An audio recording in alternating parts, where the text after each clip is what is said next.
تو بات ہماری لا تغضب پر رکی تھی، اور لا تغضب کا معنی ہے غصہ مت کرے، غصہ نہ کرے۔ تو ہم نے یہ دیکھا کہ غصہ کرنا انسان کی فطرت ہے، انسان کی فطرت میں داخل ہے، خمیر میں داخل ہے کہ وہ غصہ کرتا ہے، بغیر غصہ کیے انسان ہو نہیں سکتا۔ اور خود آپ صلی اللہ علیہ وسلم سے ثابت ہے کہ آپ صلی اللہ علیہ وسلم نے کئی ایک مرتبہ غصے کا اظہار کر چکے ہیں۔ جب آپ صلی اللہ علیہ وسلم کے پاس سفارش کے لیے اسامہ بن زید بھیجے گئے، جب مخزومیہ نے چرا لیا تھا، تو آپ صلی اللہ علیہ وسلم نے غصے کا اظہار کیا۔ اسی طریقے سے آپ صلی اللہ علیہ وسلم کو خبر پہنچی کہ فلاں صاحب ہیں، اپنے علاقے میں امامت کرتے ہیں، اپنی نمازوں کو انہوں نے بہت لمبی کر ڈالی ہے، رکعتوں کو لمبی پڑھتے ہیں۔ تو لوگوں نے آ کر نبی صلی اللہ علیہ وسلم کے پاس جب شکایت کی، تو آپ صلی اللہ علیہ وسلم کو غصہ ہے۔ حدیث میں آتا ہے کہ آپ صلی اللہ علیہ وسلم کا چہرہ فاحمر وجهه، آپ صلی اللہ علیہ وسلم کا چہرہ لال ہو گیا غصے کی وجہ سے۔ اور اسی طریقے سے ہم دیکھتے ہیں کہ آپ صلی اللہ علیہ وسلم ایک مرتبہ گھر میں داخل ہوتے ہیں مائی عائشہ کے حجرے میں، تو دیکھتے ہیں کہ ستار لٹک رہے ہیں جن میں تصویریں، تو آپ صلی اللہ علیہ وسلم نے ان تصویروں کو دیکھا تو غصے کا اظہار کیا۔ مائی عائشہ نے غصے کو سمجھ کر وہ ستاروں کو، ان پردوں کو بدل دیا، اور آپ صلی اللہ علیہ وسلم نے کہا کہ اگر دنیا میں کسی نے ایسے چیزوں کی تصویر کشی کی، اللہ رب العزت قیامت کے دن کہے گا کہ انہیں جان دیں، یہ جو تم نے جو بنایا ہے انہیں بنا کر انہیں جان دیں۔ تو آپ صلی اللہ علیہ وسلم نے خود غصے کا اظہار کیا ہے، تو معلوم ہوا کہ غصہ کرنا ایک فطری چیز ہے۔ اگر فطری چیز ہے تو آپ صلی اللہ علیہ وسلم نے آخر روکا کیوں؟ لا تغضب، یہ لا الناہیہ ہے، تغضب مجزوم ہے، لا تغضب با پر سکون ہے کیونکہ لا ناہیہ ہے، تو آپ صلی اللہ علیہ وسلم نے روکا ہے، آپ صلی اللہ علیہ وسلم نے روکا ہے۔ ہم کتاب و سنت میں اوامر و نواہی دیکھتے ہیں، اوامر و نواہی دیکھتے ہیں، اوامر سے مراد امر، فعل امر کثرت سے دیکھتے ہیں، اور اسی طریقے سے فعل النہی بھی کثرت سے ہم دیکھتے ہیں۔ اگر فعل الامر آئے تو اس کا پہلا جو مفہوم ہوتا ہے وہ واجب کا ہوتا ہے۔ اسی طریقے سے نہی کو ہم دیکھتے ہیں تو پہلا ما اتبادر الی الذہن، متبادر الذہن یہ ہے کہ وہ واجب ہے۔ ہاں اگر کوئی دلیل ہم کو ملے جس سے معلوم ہو کہ یہ اگرچہ کہ نہیں ہے، اگرچہ ایک امر ہے، لیکن دوسری دلیل سے ثابت ہے کہ یہ امر اور نہیں وجوب کے لیے نہیں بلکہ مستحب اور مندوب کے لیے، ورنہ امر اور نہیں جہاں کہیں بھی آپ دیکھیں گے یہ وجوب کے لیے ہوتا ہے قرآن و حدیث میں۔ بہرحال یہ لغوی باتیں ہیں۔ تو نبی صلی اللہ علیہ وسلم نے کہا کہ لا تغضب، لا نہیں استعمال کیا ہے، اور غصہ کرنا فطری چیز ہے جس کی تفصیل ہم سن رہے ہیں۔ تو آخر کار نبی صلی اللہ علیہ وسلم نے غصہ کرنے سے کیوں روکا، کیا اس کی وجہ ہے؟ تو معلوم ہوا کہ غصہ نبی صلی اللہ علیہ وسلم نے جس سے روکا ہے وہ نہیں جو ہم عام طور پر سمجھ رہے ہیں، بلکہ اس کے دو معنی ہیں۔ پہلا معنی یہ کہ تمہارے اندر وہ اخلاق ہوں جن میں انسانیت ہو، بات چیت کرنے کا طریقہ ہو، بشاشت ہو، چہرے میں الفاظ میں نرمی ہو، ہے نا۔ یہ اگر چیزیں آپ اپنے اندر اختیار کر لیتے ہیں تو غیر ضروری غصہ کرنے سے اپنے آپ کو روک سکتے ہیں۔ کثرت غصہ، بار بار غصہ کرنا جو شیطان کی طرف سے ہے، اس سے آدمی اپنے آپ کو روک سکتا ہے، اچھے اخلاق اختیار کرے۔ اور اسی لیے امام نووی نے اس حدیث کو لایا کب؟ جب وہ 3 اچھے اخلاق کا ذکر کیا، اچھا کہنا، یا پھر خاموش رہنا، یا پھر دوسری چیز پڑوسیوں کے ساتھ اچھا سلوک، اور تیسرا مہمان نوازی کے تعلق سے اچھے اخلاق کا ذکر آیا۔ تو اس کے بعد امام نووی نے اس حدیث کو لایا تاکہ آپ کو بتائیں کہ دیکھیں غصہ نہ کرنے کا معنی یہ ہے کہ اچھے اخلاق اختیار کرنا ہے، آدمی کو چن چن کر اچھے اخلاق اختیار کرنا ہے، وہ اس حدیث کا پہلا معنی ہے۔ اور دوسرا معنی یہ ہے کہ آدمی غصہ کرنے کے بعد غصے سے جو لوازمات نکلتے ہیں، غصے کے بعد جو کرنا چاہتا ہے، اقتضائے غضب، غصہ کرنے کے بعد جو کرنا چاہتا ہے وہ نہ کرے۔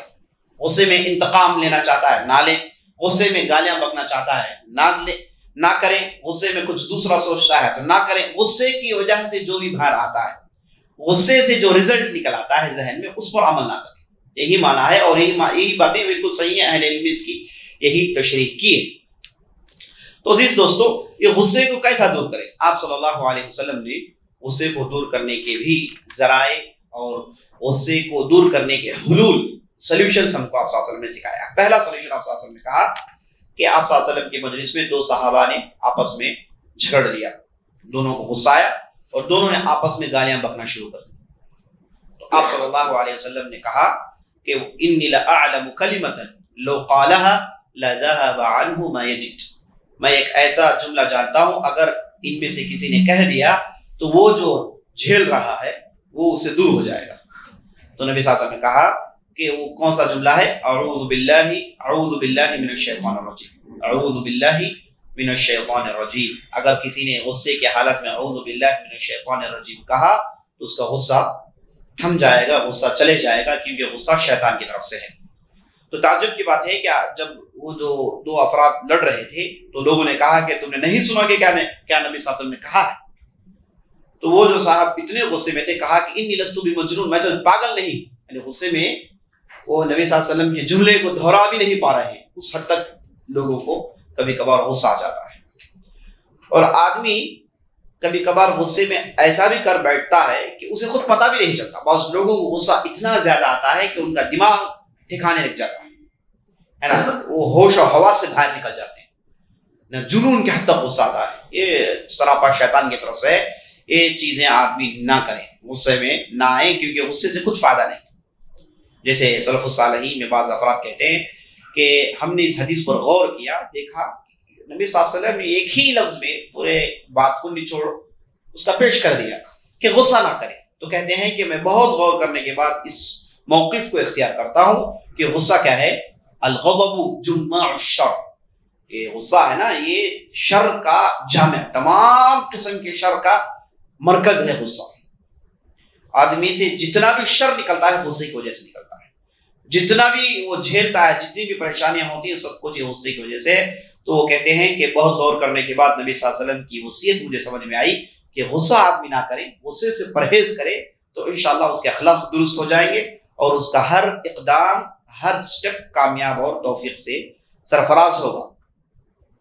تو پہلا نسخہ صلی اللہ علیہ وسلم نے کہا کہ اعوذ باللہ من الشیطان الرجیم، اعوذ باللہ من الشیطان الرجیم، اور بہترین جملہ اعوذ باللہ من الشیطان الرجیم ایک ایسا جملہ ہے جس پہ اہل علم نے کئی صفحات لکھے، اعوذ باللہ، اعوذ، اس کے بعد بی، اور اس کے بعد شیطان کے ساتھ اس کا رجیم اور شیطان کی تحقیق، تفصیل میں جانے کا موقع نہیں۔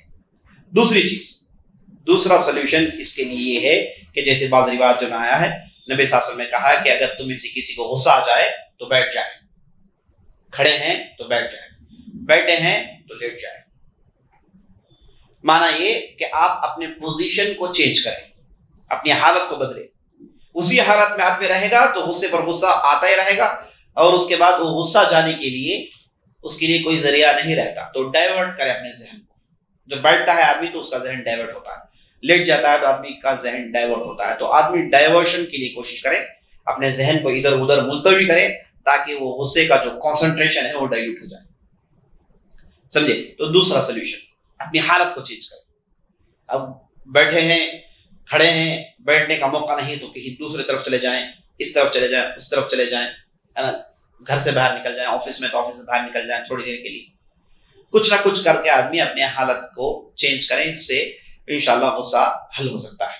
تیسرا سولوشن نبی صلی اللہ علیہ وسلم نے کہا کہ اذا غضب احدکم فلیسکت، تم میں سے کسی کو غصہ آئے تو خاموش ہو جائے، کوئی لفظ نکالے نہیں۔ غصہ آ گیا تو مانا ہے کہ آدمی اپنے منہ پر وہ اس نے پٹی ڈال لی، اب کوئی بات نہیں کرے گا، کیونکہ غصے میں جو بھی بات کرے گا پہلے غلطی تو ضرور کرے گا۔ اس لیے غصہ آنے کے بعد غصے کے رزلٹ سے اپنے آپ کو روکنے کے لیے سب سے ضروری ہے کہ زبان کو قید میں ڈالیں، اپنے منہ کو بند رکھیں۔ منہ کو بند رکھے گا چاہے جتنا بھی غصہ آئے، غصہ فطری طور پر ہوگا اور اس کے بعد وہ تھوڑی دیر کے بعد چلا جائے گا، اس کے غلط امپیکٹس پیدا نہیں ہوں گے۔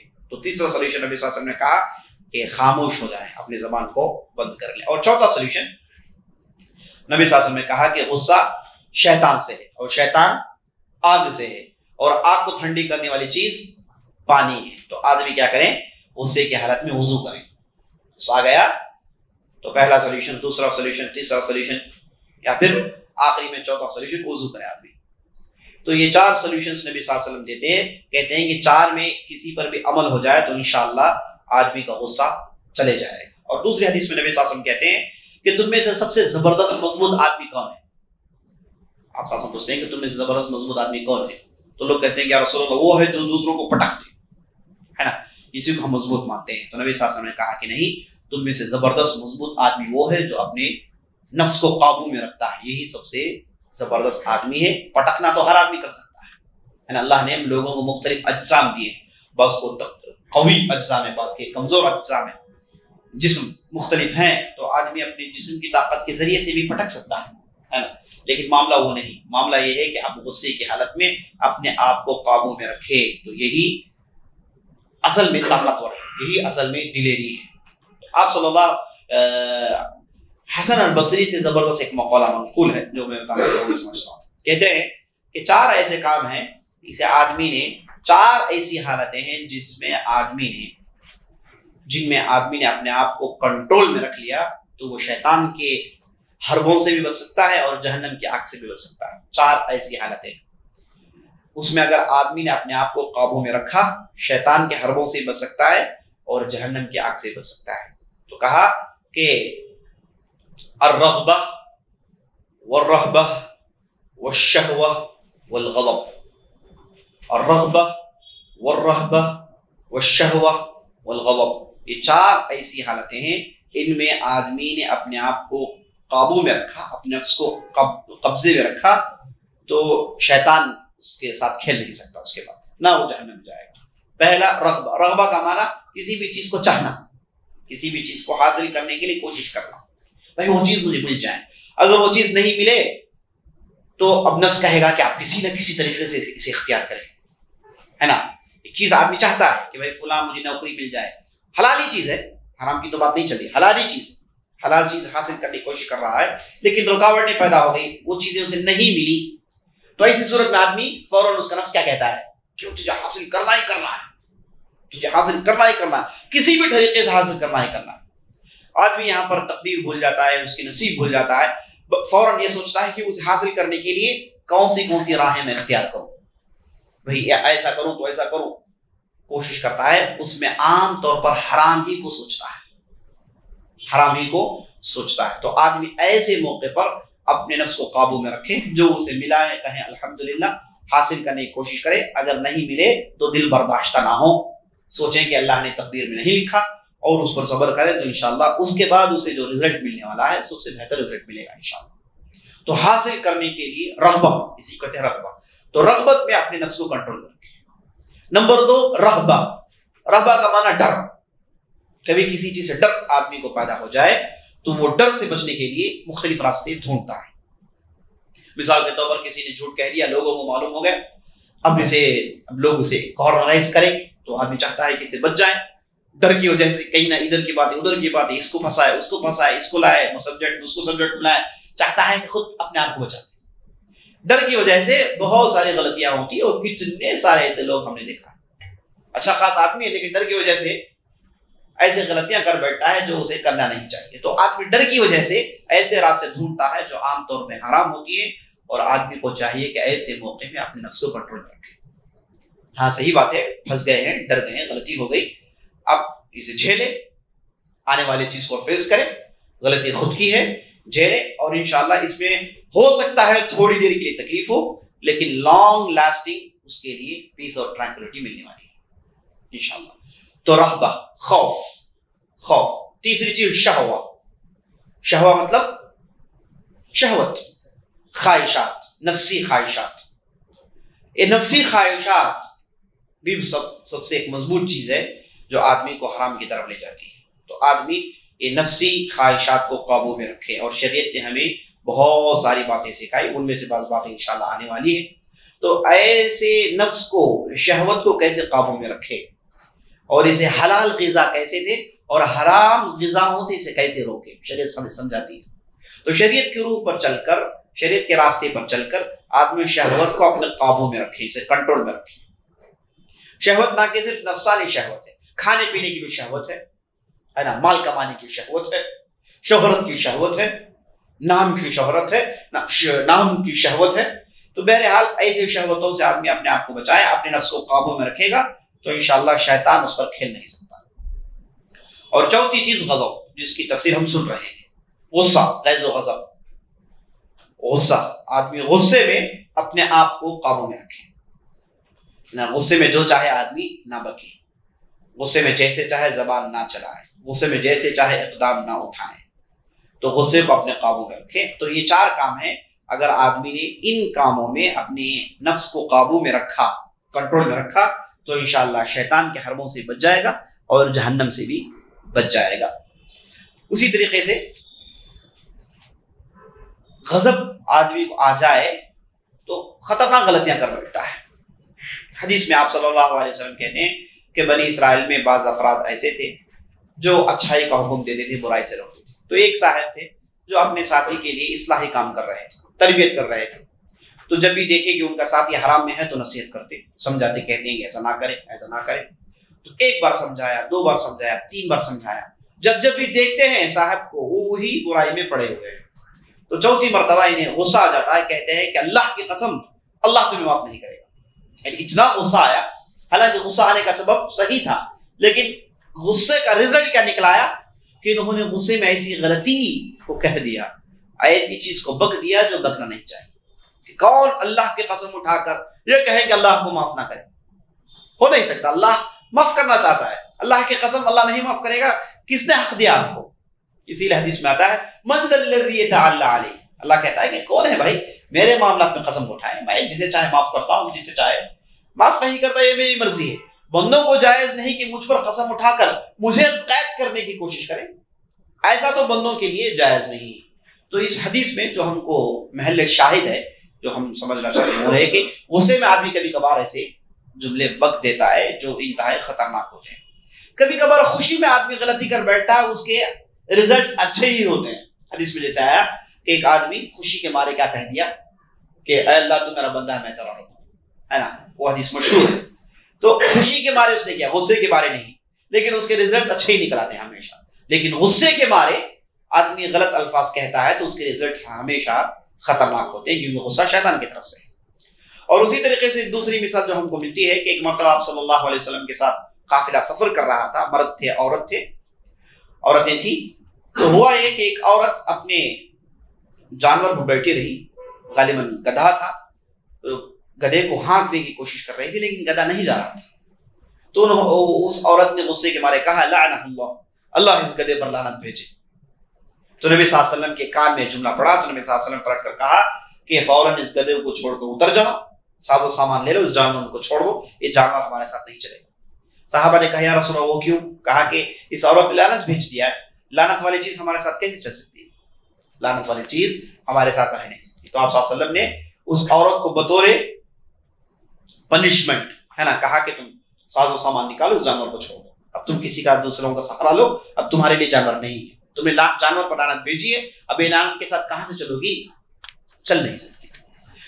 اسی طریقے سے عزیز دوستو، مسائل میں بھی یہ غصہ بہت بڑا اس کا دخل انداز، بہت بڑا اس کا جو ہے معاملہ ہے، مداخلت ہے کہ آدمی غصے میں غلطی کر بیٹھتا ہے۔ اور فقہی مسائل میں اس کے لیے بعض اہل علم نے مسائلوں کو گنوایا ہے۔ خاص طور پر غصہ طلاق کے مسئلے میں مشہور ہے۔ غصہ کرنے والے کا طلاق واقع ہوتا ہے کہ نہیں ہوتا؟ غصہ کرنے والا جب طلاق دے تو یہ طلاق چلے گا یا نہیں چلے گا؟ تو صحیح بات یہ ہے کہ غصہ آدمی چاہے جیسا بھی کرے، اگر اس نے طلاق دے دیا تو طلاق دے دیا۔ غصے کی حالت میں اگر کسی نے طلاق دی تو طلاق واقع ہے، لیکن ایک اس میں استثنائی کیس ہے کہ اگر آدمی ایسا ہے، ایسی اس کی طبیعت ہے کہ غصے میں، بعض لوگوں کو ایسے ہوتا ہے کہ غصے میں وہ اپنے عقل کو کھو بیٹھا، معلوم نہیں کہ کیا کر رہا ہے، معلوم نہیں کہ کیا کر رہا ہے، بعض لوگ فینٹ ہوتے ہیں، ہے نا۔ تو اگر ایسا معاملہ ہے تو اس آدمی کے لیے الگ کیس ہے کہ اس کا جو ہے طلاق نہیں واقع ہوتا، ورنہ عام طور پر ایسا نہیں ہوتا۔ آدمی غصے میں ہوتا ہے لیکن اس کا دماغ اس کے ساتھ ہوتا ہے، احساس و شعور اس کے ساتھ ہوتے ہیں، تو ایسی صورت میں اگرچہ کہ اس نے طلاق دے دی تو طلاق ہے۔ تو ایک ابن عباس رضی اللہ عنہ کی شاگرد آیا اور کہا کہ غصے میں نے میری بیوی کو طلاق دے دیا ہے۔ ابن عباس، میں نے غصے میں طلاق دیا ہے، میں سوچ سمجھ کر میں نے طلاق نہیں دیا، غصے میں نے طلاق بک دیا ہے، کیا یہ طلاق واقع ہے؟ ابن عباس نے کہا کہ تمہارا غصہ تمہارے ساتھ، تم نے جو طلاق دیا ہے وہ واقع ہے۔ تم نے کیوں طلاق دیا؟ تم نے کیوں طلاق دیا؟ تم نے جب طلاق دے دیا تو تمہاری عورتوں پر حرام ہے، تمہاری عورتوں پر حرام ہے۔ تو یہ بعض مسائل ہیں جن کا تعلق غصے سے۔ اب چلیے دوسری حدیث، اس کے بعد کی حدیث ہم دیکھتے ہیں، حدیث نمبر 17۔ یہ حدیث کے راوی ہیں شداد بن اوس، کہتے ہیں کہ نبی صلی اللہ علیہ وسلم نے کہا کہ ان اللہ کتب الاحسان علی کل شیء فاذا قتلتم فاحسنوا القتلہ واذا ذبحتم فاحسنوا الذبح وليحد احدكم شفرته وليريح ذبيحته۔ معنی اس حدیث کا یہ ہے کہ اللہ رب العزت نے احسان کو واجب قرار دیا ہر چیز میں، احسان کو واجب قرار دیا ہر چیز میں۔ اس کے بعد نبی صلی اللہ علیہ وسلم نے کہا اگر تم میں سے کسی نے ذبح کیا، قتل کیا تو اچھا قتل کریں، اگر تم میں سے کسی نے ذبح کیا تو اچھا ذبح کریں، اپنے ہتھیار کو تیز کریں اور اپنے جانور کو راحت دیں۔ یہ حدیث کا معنی ہے۔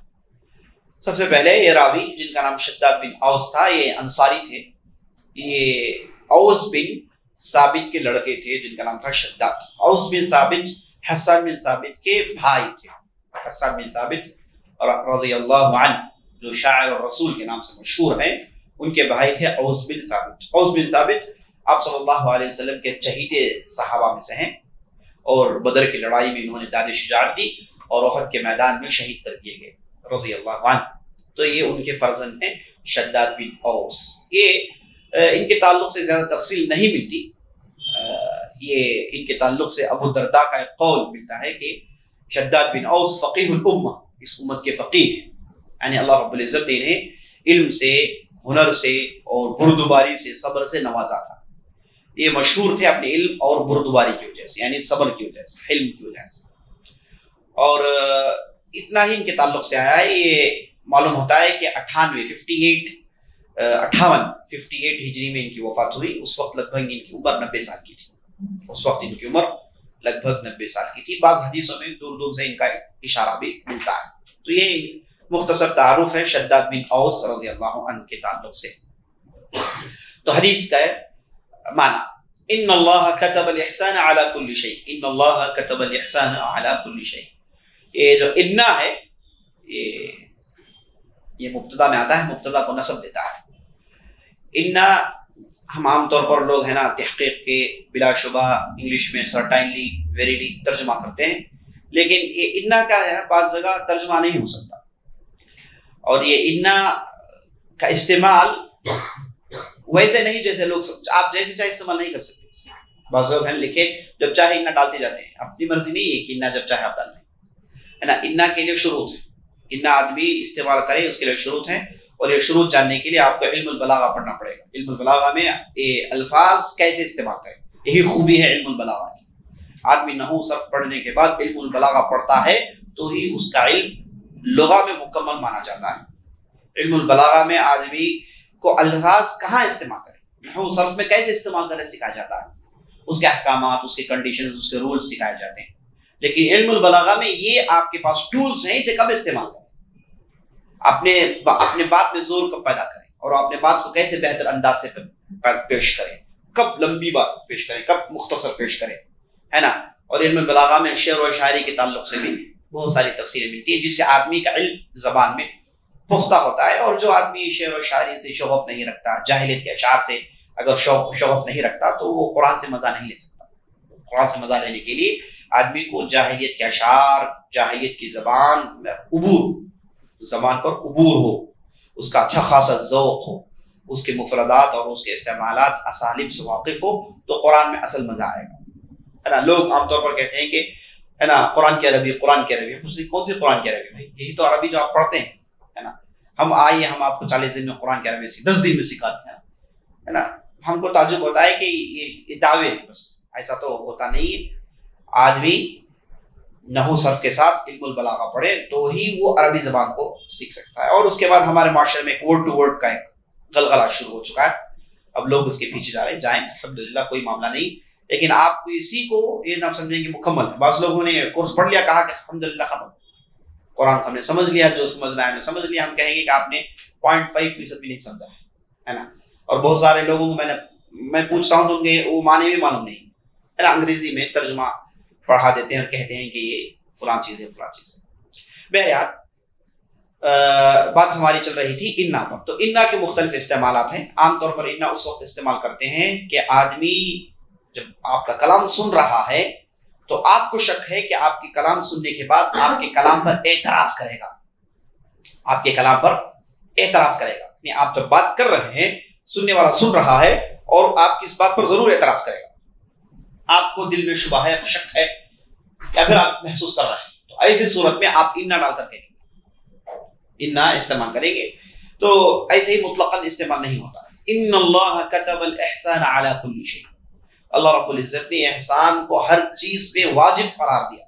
یہ واجب قرار دینے کا معنی کہاں سے نکلا؟ کتب الاحسان علی، کتب یکتب علی، قرآن اور حدیث میں استعمال ہوتا ہے کسی بھی چیز کو واجب قرار دینے کے لیے، کسی بھی چیز کو واجب قرار دینے کے لیے، جیسے کہ یا ایھا الذین آمنوا کتب علیکم الصیام، اے لوگوں جو ایمان لائے ہو تم پر نمازیں، تم پر روزے فرض کر دیے گئے ہیں، تو کتب علی، کتب علی قرآن حدیث میں استعمال ہوتا ہے کسی بھی چیز کو فرض قرار دینے کے لیے۔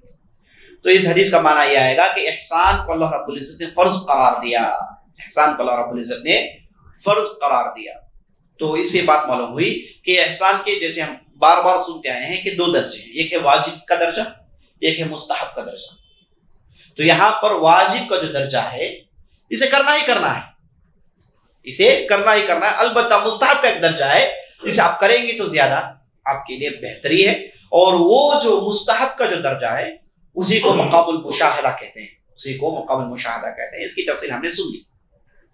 تو احسان اللہ رب العزت نے ہر چیز میں لکھ دیا ہے، اور لفظ احسان آپ سنتے آ رہے ہیں، ہے نا، شروع سے سنتے آ رہے ہیں کہ مختلف حدیثوں میں نبی صلی اللہ علیہ وسلم نے کبھی حسن کہا، کبھی احسنہ کہا، کبھی احسان کہا۔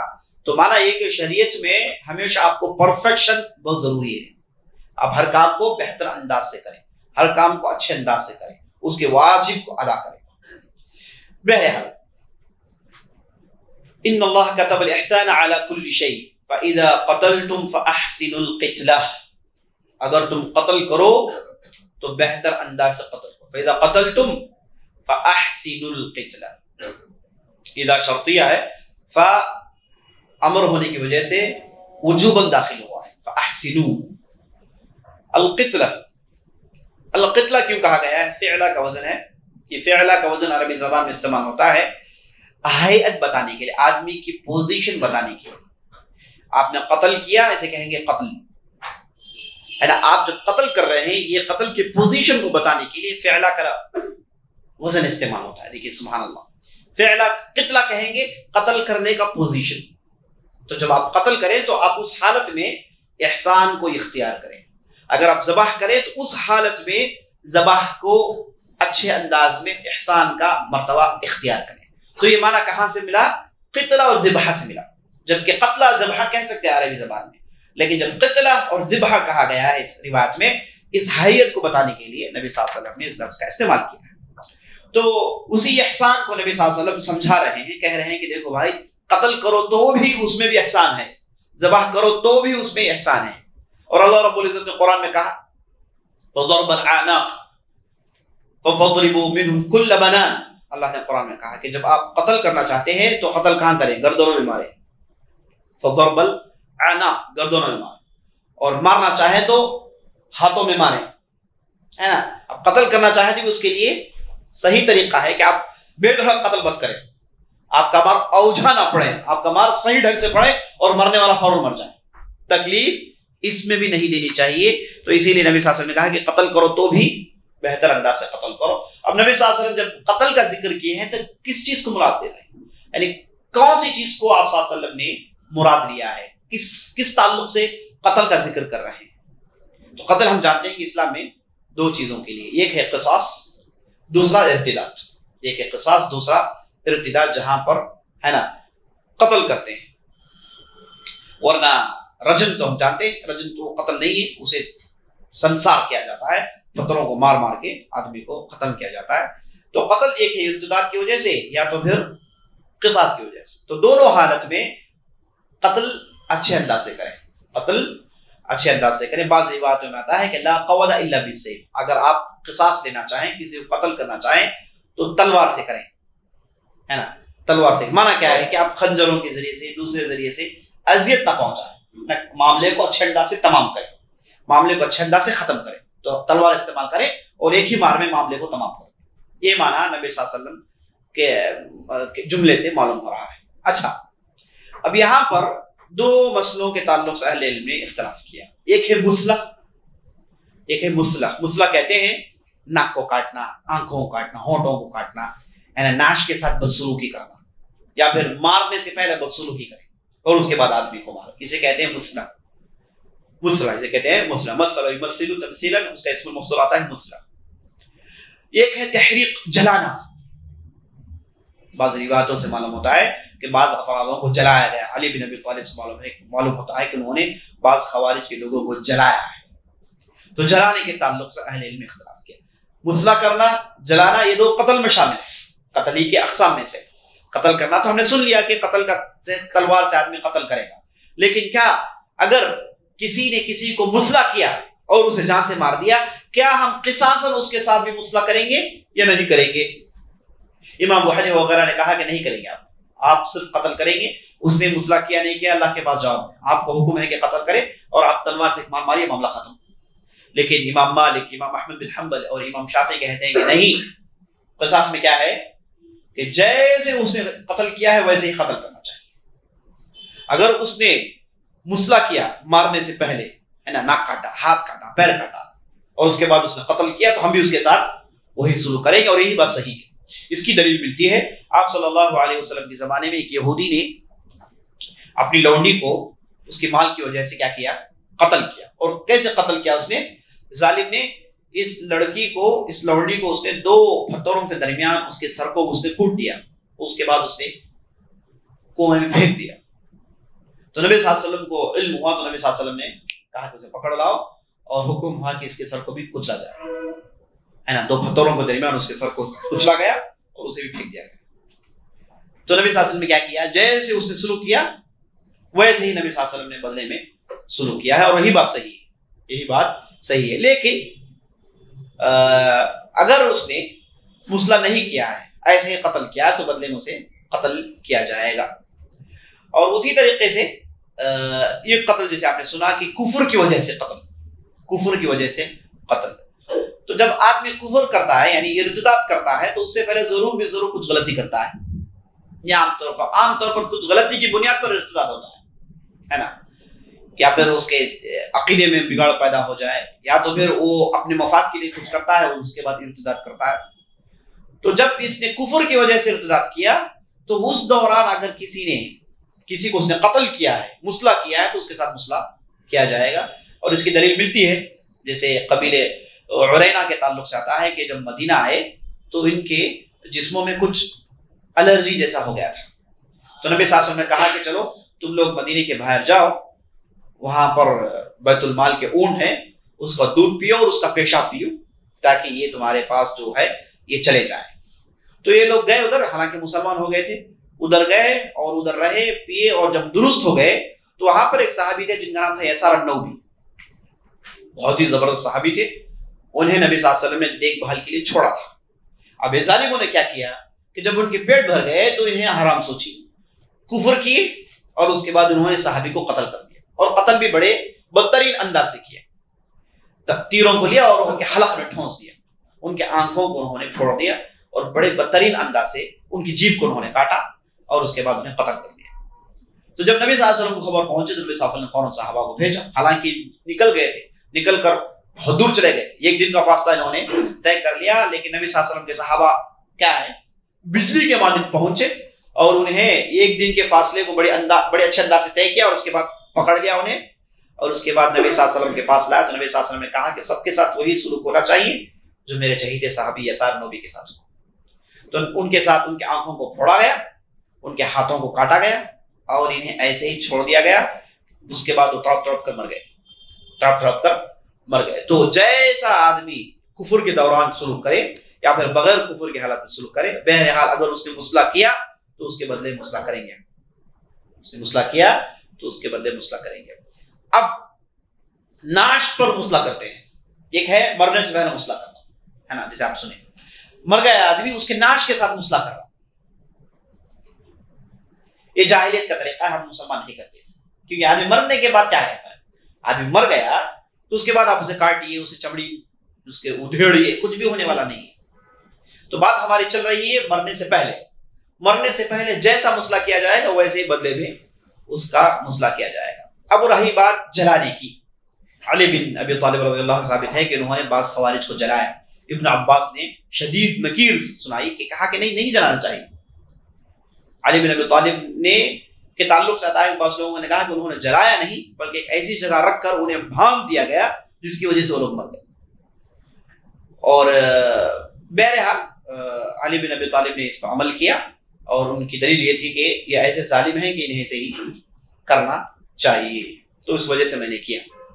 لیکن اہل علم کا اتفاق ہے کہ جلا کر سزا دینا یہ اللہ کا حق ہے، اور جیسے اللہ جلاتا ہے ویسے بندوں کے لیے جائز نہیں کہ وہ جلائیں۔ تو آخر کا بات یہاں پر پہنچی کہ جلا کر کسی کو مارنا اسلام میں جائز نہیں، جلا کر کسی کو مارنا اسلام میں جائز، اگرچہ کہ ان لوگوں نے جلایا ہے لیکن ہم بدلے میں نہیں جلائیں۔ جلا کر مارنا یہ اللہ کا حق ہے، تو ہم مسلمان یا اللہ کے حق میں دخل اندازی نہیں کر سکتے۔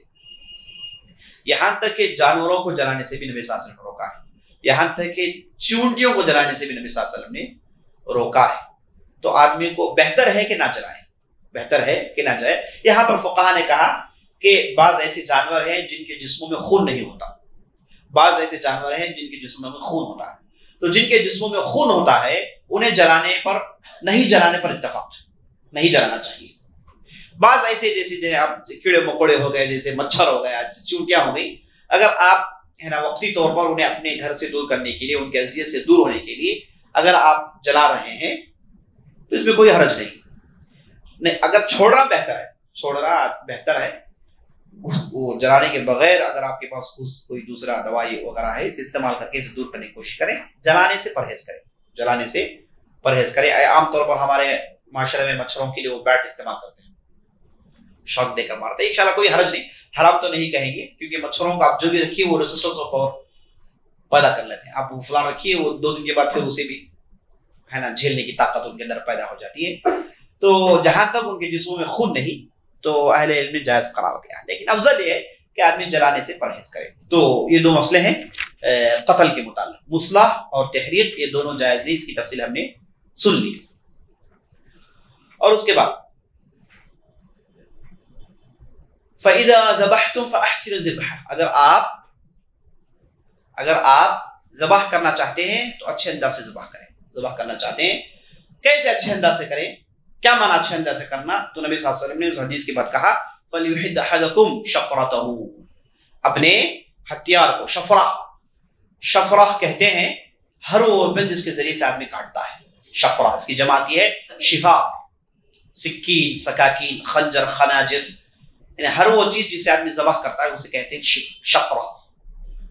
مدیہ بھی لفظ استعمال، مدیہ اس کی جمع کی ہے مدن، وہ بھی ذبح کرنے کے لیے لوگ استعمال کرتے ہیں۔ مختلف شکل ہیں، چھری جسے کہتے ہیں نا، مختلف شکل ہے۔ تو یہاں پر ایک چیز یاد رکھنے کی یہ ہے کہ آدمی نبی صلی اللہ علیہ وسلم نے کہا کہ حبشہ والوں کے خنجروں سے، حبشہ والوں کے خنجروں سے، حبشہ والوں کے چھریوں سے پرہیز کریں، ان سے ذبح نہ کریں، کیونکہ حبشہ والے ان کے چھریوں کو کس سے بناتے ہیں؟ دانتوں سے اور ہڈیوں سے بناتے ہیں، دانتوں سے، جانوروں کے دانتوں سے اور ہڈیوں سے وہ اپنے چھریوں کو بناتے ہیں، اسے وہ ذبح کرتے ہیں۔ تو نبی صلی اللہ علیہ وسلم نے کہا کہ اسے آپ ذبح نہ کریں، منع ہے، وہ ہڈیوں سے ذبح نہ کریں، کیونکہ ہڈیاں، یہ دانت کیا ہے؟ دانت بھی ہڈی کا ہے حصہ ہے، تو یہ کیا ہے؟ جنوں کا غذا ہے، آپ اسے استعمال میں نہ لائیں، اگر آپ استعمال میں لا لیں گے تو انہیں اس کی رکاوٹ پیدا ہو جائے گی، تو اس کے ذریعے سے آدمی ذبح نہیں کرے گا۔ تو ذبح کرنے کے لیے آدمی لوہے کا ہے یا پھر لکڑے کا ہے، جو بھی خنجر ہے اسے استعمال کرے، ہڈیوں سے پرہیز کرے۔ اور اس کے بعد نبی صلی اللہ علیہ وسلم نے کہا فَلْيُحِدَّ، احد یحد معنی تیز کرنا، احد یحد معنی تیز کرنا، تو نبی صلی اللہ علیہ وسلم نے کہا کہ تیز کرے، فَلْيُحِدَّ أَحَدُكُمْ شَفْرَتَهُ، ہے نا، اچھے طریقے سے ذبح کرنے کا معنی کیا ہے؟ کہ آدمی خنجر تیز کرے۔ اب دوران خنجر آدمی جانور کو نہ دکھائیں، جیسے نبی صلی اللہ علیہ وسلم کے زمانے میں ہوا کہ ایک صاحب نے خنجر لے کر جانور کے سامنے حاضری، تو نبی صلی اللہ علیہ وسلم نے کہا کہ ایک جانور کو 2 مرتبہ مت مارو، ایک جانور کو 2 مرتبہ مت مارو، کہ وہ خنجر دیکھتا ہے، جانور احساس کرتے ہیں، محسوس کرتے ہیں، جانتے ہیں کہ بھائی اب ہمیں ذبح کیا جا رہا ہے، تو مرنے سے پہلے مت مارو، جائز نہیں۔ تو یہ جانوروں کے سامنے یہ خنجروں کو دکھانا بالکل جائز نہیں ہے، اور اس کے بعد ان کے سامنے تیز کرنا یہ بھی جائز نہیں ہے۔ تو خنجر چھپا کر لائیں، اور جب ذبح کریں گے دیکھے گا ہی، جب ذبح کرنے کے لیے آپ خنجر نکالیں گے جانور دیکھے گا ہی، وہ الگ معاملہ ہے، لیکن ذبح کے لیے نہیں لایا، اب ویسے ایک خنجر لے کر گھوم رہے ہیں، ہے نا، یہ بالکل جائز نہیں، جانور کو اس سے اذیت ہوتی ہے۔ بعض لوگ کہتے ہیں یہ ہمارا پیشہ ہے، یہ ہمارا دندہ ہے نا، روز ہم جانور ذبح کرتے ہیں۔ ہم کہیں گے کہ روز ان احکامات کو مانیں، آپ روز ان احکامات پر عمل کریں، آپ ہے نا، جب آپ عمل میں ہیں تو اس کے لیے انتظام کریں آپ، ہے نا۔ جیسے ہم سلاٹر ہاؤس وغیرہ میں دیکھتے ہیں کہ وہاں پر لوگ گھومتے رہتے ہیں، کہتے ہیں کہ ہمارا دندہ، ابھی آپ کا دندہ صحیح ہے لیکن جانور تو وہ جانور نہیں جو پہلے آپ نے کاٹا ہے، یہ تو مختلف جانور، نیا جانور، اس کے اندر بھی احساسات ہیں، تو آدمی چھپا کر رکھے، آدمی چھپا کر اس کے لائق انتظام کریں۔ اب ہمارے یہاں سلاٹر ہاؤس میں انتظام ہے ہی نہیں۔ اب اگر آپ سعودی وغیرہ مکے میں ہم نے دیکھا ہے، آپ ادھر جائیے، وہاں پر اچھا خاصا انتظام ہے کہ جانور آدمی لاتا ہے، ذبح کرتا ہے، خلاص اس کا خون چلا گیا، ہٹا دیا، دوسرا جانور دیکھتا بھی نہیں، اور خنجر کو دیکھنے کا موقع ملتا بھی نہیں۔ جانوروں کی الگ جگہ ہے، اور ذبح کرنے کے لیے الگ جگہ ہے، چھلنے کے لیے الگ جگہ ہے، تقسیم کرنے کے لیے الگ جگہ ہے۔ اس کے لیے آپ انتظام آدمی کریں، ہے نا۔ لوگ انتظام بھی نہیں کرتے جو کرنا چاہیے۔ مالا یتم الواجب الا به فهو واجب، جس سے واجب پورا نہ ہو اس کو اختیار کرنا واجب ہے، اس کو اختیار کرنا واجب ہے، تو آدمی اس کا اچھا خاصا انتظام کریں اور اس کے بعد اسے ذبح کریں۔ تو فَلْيُحِدَّ أَحَدُكُمْ شَفْرَتَهُ وَلْيُرِحْ ذَبِيحَتَهُ، اور نبی صلی اللہ علیہ وسلم کہتے ہیں کہ ایسا کرنے سے جانور کو راحت ملتی ہے۔ اسی طریقے سے جانور کو ذبح کرتے وقت لوگ، ہے نا، نبی صلی اللہ علیہ وسلم کی سنت سے ثابت ہے کہ آپ صلی اللہ علیہ وسلم جانور کو لٹا کر جانور کے گردن میں اپنا پیر رکھتے ہیں جس سے جانور ہلے نہیں، اور اس کے بعد اس کے سر کو پکڑتے ہیں اور حلق میں یہ جو شہرگ ہے اسے کاٹتے ہیں، یہ دو شہرگ کو کاٹیں، کاٹتے وقت آدمی جلدی سے کاٹیں اور اپنا ہتھیار تیز رکھیں، جلدی سے کاٹیں اور تکلیف نہ، جیسے ہی کٹ جاتے ہیں جانور کو اذیت نہیں ہوتی، اس کے بعد جسم میں اس کا جان ہوتا ہے، اسے پمپ کر کے خون باہر ڈھکلتا ہے، جانور کو اذیت نہیں ہوتی۔ شریعت کے روح سے اگر ذبح کیا جائے جانوروں کو اذیت نہیں ہوتی۔ جیسے کرنٹ ہے، آپ نے اس میں وائر لگایا ہے، ایک کرنٹ کے ذریعے سے ٹیوب لائٹ جل رہا ہے، آپ نے وائر کاٹ دیا تو ٹیوب لائٹ نہیں جلے گا، کیوں؟ کرنٹ نہیں جا رہا، کرنٹ جائے گا تو ٹیوب لائٹ جلے گا نا، آپ نے کاٹ دیا تو کرنٹ نہیں جا رہا۔ تو آپ کا برین ہے نا، یہ آپ کے لیے الیکٹرک ہاؤس ہے، جب آپ کاٹتے ہیں تو کنیکشن کٹ ہو جاتا ہے، جانور کو اذیت نہیں ہوتی۔ شریعت کی روح سے جانور کو اذیت، بعض لوگ پوچھتے ہیں کہ میں نے ذبح کیا تو سر نکال دیا، کیا جانور حرام ہے؟ نہیں، حلال ہے۔ یہ دو شہرگ کاٹنا ضروری ہے، اس کے بعد اگر کسی نے کاٹ کے ہاتھ میں سر نکال لیا تو انشاءاللہ جانور تو حلال ہے، جانور تو حلال ہے۔ ہو سکتا ہے کہ وہ قصابوں کے پاس وہ چمڑی چھلنے کے ٹیکنیک کے لیے انہیں کچھ تکلیف ہو، بہرحال جانور تو حلال ہے۔ اور اسی طریقے سے جانوروں کے ساتھ انتہائی بدسلوکی ہوتی ہے ہمارے معاشرے، خاص طور پر یہ مرغیوں کو دیکھیے آپ کیسے لے کر جاتے ہیں اور اس کے بعد کیسے پھینکتے ہیں، ہے نا، وہ بھی آخرکار جان ہے۔ عمر بن خطاب نے، بلکہ بعض روایتوں سے نبی صلی اللہ علیہ وسلم سے ثابت ہے کہ ایک صاحب نے ایک جانور کو پیر سے کھینچ کر ذبح کرنے کے لیے لے جا رہے تھے، تو نبی صلی اللہ علیہ وسلم نے جانور سے کہا کہ اصبری لامر اللہ، اللہ کے حکم کا، اللہ کا حکم ہے کہ اس پر صبر کرو، اور اس آدمی سے کہا کہ بھائی سوچ سمجھ کر کھینچ کر لے کر جاؤ، موت دے تو راحت سے دو، موت دے تو راحت سے دو، یہ کیا کر رہے ہیں؟ تو جانوروں کے ساتھ جو بدسلوکی ہمارے معاشرے میں ہوتی ہے اس وجہ سے کہ کرنے والے پورے نیرے جاہل ہیں، اس تعلق سے ذرا بھی نہیں، ہے نا، اس تعلق سے ذرری باتیں بھی نہیں جانتے۔ تو ان لوگوں کو سمجھایا جائے، احکامات پڑھایا جائے، انہیں بلا کے سمجھایا جائے کہ دیکھیے یہ بھی جانور ہیں، اس کے لیے آپ نہیں کر سکتے، آپ کا پیشہ ہے تو اس کے لیے آپ انتظام کریں، احترام کے لیے انتظام کریں اور ذبح کا انتظام کریں، جس سے آپ احکامات بھی کر سکتے ہیں، عمل کر سکتے ہیں، اور اس کے بعد آپ کے تجارت میں بھی برکت ہو سکتی ہے۔ تو بہرحال تو یہ حدیث کی تشریح ہے جس میں آپ صلی اللہ علیہ وسلم نے احسان کے متعلق بتایا، اور احسان کہا کہ قتل کرنے میں بھی احسان ہے، ذبح کرنے میں بھی احسان ہے، اور اس کے بعد بتایا کہ ذبح کس بہتر انداز سے آدمی کر سکتا ہے۔ تو اس حدیث سے جو ہم کو سب سے اچھی بات یہ معلوم ہوئی، جو اہم بات یہ معلوم ہوئی کہ احسان ہر چیز میں ہے، عبادت سے لے کر آپ یہاں تک کہ ذبح کرتے ہیں وہاں پر بھی آپ کے لیے احسان کو ملحوظ رکھنا چاہیے۔ احسان ہر بار آدمی یہی کوشش کرے کہ ہر کام احسان کے درجے کو پہنچ کر کرے، آدمی بہتر انداز سے کرے۔ اور ہم نے اس حدیث سے یہ بھی جان لیا کہ احسان کے دو درجے ہیں، واجب درجہ ہے، مستحب درجہ ہے، دونوں کو آدمی واجب درجہ تو کرے گا ہی کرے گا، لیکن مستحب کو حاصل کرنے کی کوشش کرے گا۔ اس کے بعد حدیث نمبر 18، یہ حدیث جس کے راوی ہیں جندب بن جنادہ اور معاذ بن جبل، جندب بن جنادہ اور معاذ بن جبل، یہ دونوں نے روایت کی ہے۔ اور حدیث کا معنی ہے آپ صلی اللہ علیہ وسلم نصیحت کر رہے ہیں، کہہ رہے ہیں اتق اللہ حیثما کنت، جہاں کہیں بھی رہو اللہ سے ڈرو، جہاں کہیں بھی رہو اللہ سے ڈرو. وَأَتْبِعِ السَّيِّئَةَ الْحَسَنَةَ تَمْحُهَا. اتق اللہ حیثما کنت وَأَتْبِعِ السَّيِّئَةَ الْحَسَنَةَ تَمْحُهَا وَخَالِقِ النَّاسَ بِخُلُقٍ حَسَنٍ. 3 نصیحتیں. پہلی نصیحت جہاں کہیں بھی رہو اللہ سے ڈرو. جہاں کہیں بھی رہو اللہ سے ڈرو. نمبر 2 ہر گناہ کے بعد ایک نیکی کرو جو اسے ڈھو دے گی. اور لوگوں کے ساتھ اچھے اخلاق سے پیش آؤ. یہ 3 نصیحتیں ہیں. اب اس حدیث کی تفسیر شروع کرتے ہیں. سب سے پہلے راوی 2 راوی ہیں اس حدیث کے 2 راوی ہیں. ابو ذر الغفاری ہے جن کا نام ہے جندب بن جنادہ اور دوسرے راوی ہیں معاذ بن جبل. دونوں بڑے بڑے صحابہ میں ان کا شمار ہوتا ہے. جلیل القدر صحابہ میں سے, عظیم الشان صحابہ میں سے. سب سے پہلے ابو ذر الغفاری رحمہ اللہ رضی اللہ عنہ, یہ شروع میں اسلام قبول کرتے ہیں, بہت پہلے اسلام قبول کرتے ہیں. ان کے تعلق سے آتا ہے کہ 9ویں یا پھر 10ویں آدمی تھے جنہوں نے اسلام قبول کیا. یہ جب اسلام قبول کیے تو اس وقت نبی صلی اللہ علیہ وسلم دار الارقم بن ابی ارقم میں چھپ کر دعوتی کام کر رہے تھے. ہم جانتے ہیں محمد رسول اللہ کے دعوت کا آغاز ہوا تو شروع کے 3 سال خفیہ دعوت کیا کرتے تھے آپ صلی اللہ علیہ وسلم, چھپ چھپ کر دعوت کرتے تھے. تو اس زمانے میں دار الارقم بن ابی ارقم میں آپ صلی اللہ علیہ وسلم کا ٹھکانہ تھا. ایک صحابی تھے ارقم بن ابی ارقم, انہوں نے نبی صلی اللہ علیہ وسلم کو اپنا گھر دے دیا. تو شروع سے یہ وقف کا سسٹم چلا رہا ہے.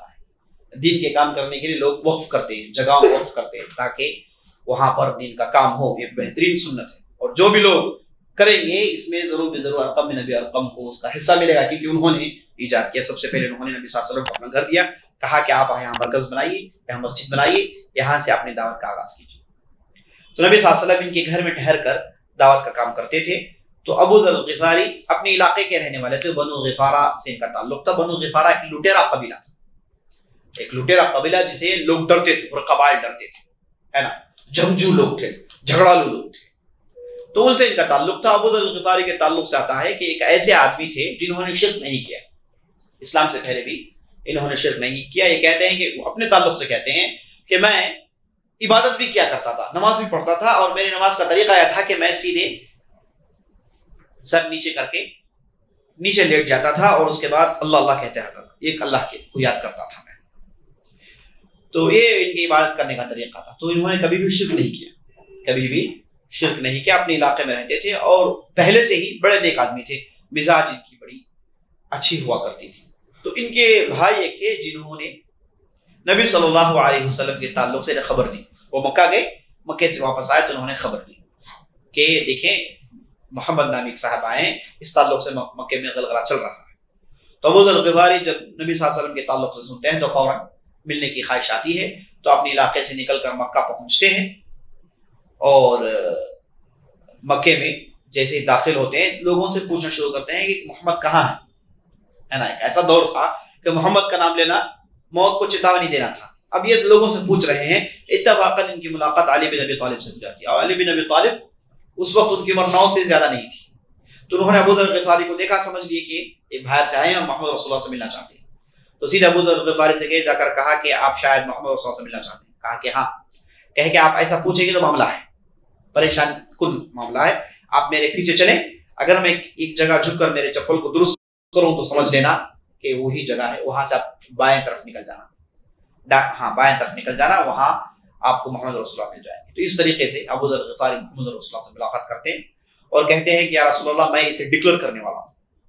نبی صلی اللہ علیہ وسلم نے کہا کہ کوئی ضرورت نہیں, آپ اپنے علاقے جائیں, جب بھی معاملہ درست ہو جائے گا ہم آپ کو بلا لیں گے. لیکن ابو ذر الغفاری نے کہا کہ نہیں, اور گئے صفا کی پہاڑی پہ چڑھے اور اعلان کیا اشہد اللہ الہ الا اللہ محمد رسول اللہ. تو لوگ جمع ہو گئے مارنے کے, اور خوب انہیں پیٹا گیا یہاں تک کہ لو لہان ہو گئے. جب انہیں پیٹ رہے تھے تو ادھر سے عباس بن عبد المطلب نکل آیا اور کہا کہ کیا کر رہے ہو, یہ بنو غفار کا آدمی ہے, معلوم ہے کہ کون لوگ ہیں, تمہارے قافلے وہاں سے گزرتے ہیں, تو سوچ لو. تو لوگوں نے ابو ذر الغفاری کو چھوڑ دیا ان کے قبیلے کی وجہ سے. ابو ذر الغفاری واپس آئے اور اپنے علاقے میں تھے. بعد میں نبی صلی اللہ علیہ وسلم نے انہیں بلا لیا تھا, بعد میں وہ مکہ آ گئے تھے اور مکے کے دور میں نبی صلی اللہ علیہ وسلم کے ساتھ رہے. مدینے کا پورا دور نبی صلی اللہ علیہ وسلم کے ساتھ رہے.